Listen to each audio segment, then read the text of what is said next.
السلام علیکم ورحمۃ اللہ۔ سوال یہ ہے کہ کیا دوسری شادی کرنے کے لیے مرد پر لازم ہے کہ پہلی بیوی سے اجازت لے؟ یہ لازم نہیں ہے۔ قرآن کریم نے شادی کرنے کے لیے جو شرط ذکر کی ہے وہ عدل بین الزوجات ہے۔ قرآن میں اللہ نے سورہ نساء آیت نمبر 3 میں فرمایا کہ فَانكِحُوا مَا طَابَ لَكُم مِّنَ النِّسَاءِ مَثْنَىٰ وَثُلَاثَ وَرُبَاعَ فَإِنْ خِفْتُمْ أَلَّا تَعْدِلُوا فَوَاحِدَةً، کہ نکاح کریں جو آپ کو پسند ہے، جو آپ کے لیے آسان ہے، عورتوں میں سے 2، 3، 4 کے ساتھ۔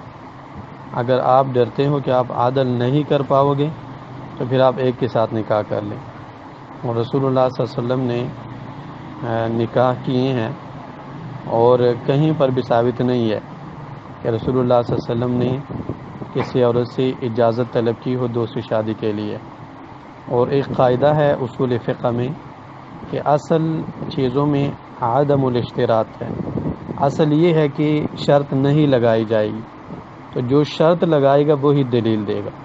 تو جس نے کہا ہے کہ پہلی بیوی سے اجازت لینا ضروری ہے اسے دلیل لانی چاہیے۔ جو کہتے ہیں کہ اجازت ضروری نہیں ہے اس کی ذمہ دلیل نہیں ہے۔ خیر، بنا بر تقدیر رسول اللہ صلی اللہ علیہ وسلم نے نکاح کیا تھا صفیہ رضی اللہ عنہا کے ساتھ، اور وہ نکاح اچانک ہی ہوا تھا، اور بالکل ظاہر ہے کہ رسول اللہ صلی اللہ علیہ وسلم نے اپنی بیویوں سے نکاح کرنے کی اجازت طلب نہیں کی تھی۔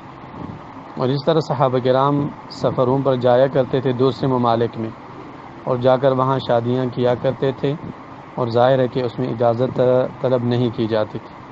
اور پھر اللہ نے اور اللہ کے رسول نے اور دین اسلام نے اجازت دی ہے مرد کو کہ وہ 4 شادیاں کر سکتا ہے، اور اس کے لیے جو قرآن اور سنت نے شرط لگائی ہے وہ عدل ہے۔ اگر پہلی بیوی سے اجازت طلب کرنا ضروری ہوتا تو ضرور رسول اللہ صلی اللہ علیہ وسلم اور صحابہ کرام اس کا بیان کرتے۔